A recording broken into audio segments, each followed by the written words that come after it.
biso tobongisa yango Congo. Monsieur Tshisekedi a pris le pays, considère que le pays ne peut être dirigé que par sa famille, son clan et sa tribu. Il n'y a aucune nomination sans qu'il y ait quelqu'un de sa tribu là-dedans. Et ça va dans tous les domaines. Le recrutement dans l'armée, si on dit qu'il a détruit les FARDC, les 5 derniers recrutements qui se sont faits, il fallait être originaire du Kasaï, donc les Baluba en général. Je ne suis pas en train de dire que non, les Kasaïens n'ont pas droit. D'ailleurs, il leur rend un mauvais service. La taxe RAM, c'est une taxe collectée sur toute la population du Congo. Tout l'argent a été envoyé plutôt pour construire une université à Mbujimaï. Et même alors, ça n'a pas été, tout l'argent a été détourné par les mêmes personnes. Le message aux Congolais, c'est que l'Alliance Fleuve Congo AFCM 23 est là. Elle constitue aujourd'hui l'espoir. L'armée qui a été détruite, il y a l'embryon de son armée qui est en train de se consolider. Armée professionnelle et qui sait faire la guerre. Doha ne s'est pas terminé à mon avis. Doha, c'est un processus que nous avons salué et que nous saluons et nous louons comme toutes les autres initiatives. Dans notre organisation, nous sommes de ceux qui continuons à penser. La solution à la crise congolaise n'est pas que militaire, elle est avant tout politique. Mais malheureusement, c'est un processus qui fait aussi face à l'intransigeance de M. Tshisekedi, qui pour lui, le seul langage qu'il peut entendre, ce n'est que la force. Nous savons qu'il se prépare à nous attaquer, il nous attaque d'ailleurs.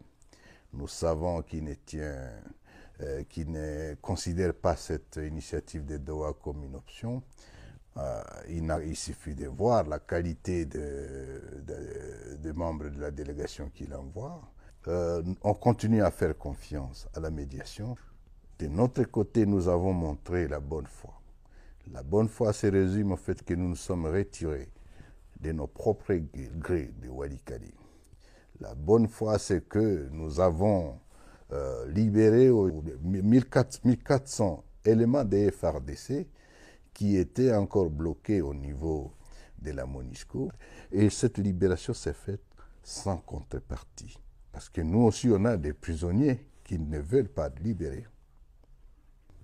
Mais il s'est fait qu'il y a d'autres qui étaient plutôt disséminés dans la population civile, avec les Wazalendo.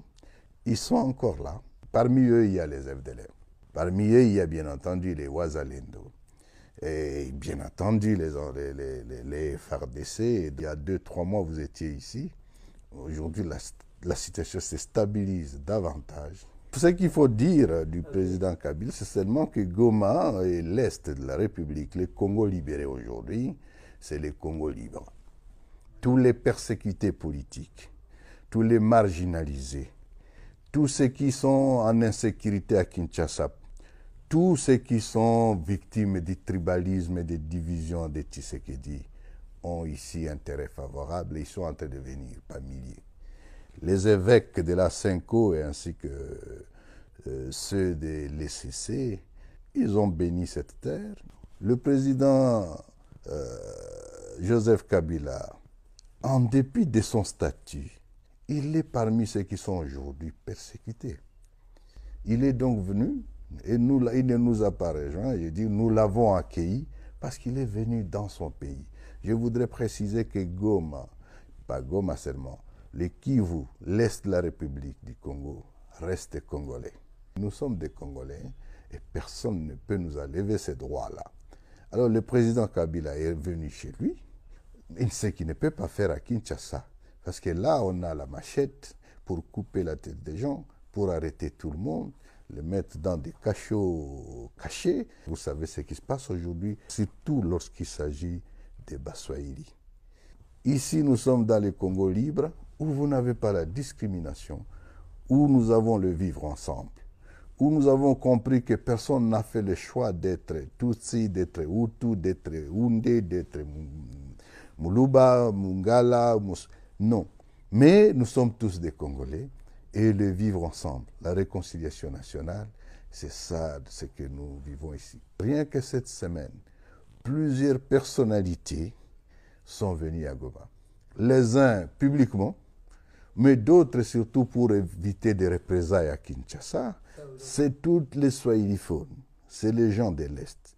Et c'est une politique bien conçue. 29 généraux de l'ADF-RDC se sont arrêtés aujourd'hui et certains meurent en prison. Et 95% de ces généraux, ce sont les Swahili, surtout Katangais. Tolingana toyokana tosalisana malamu bongo tobongisa tolingana toyokana tosalisana malamu bongo tobongisa tolingana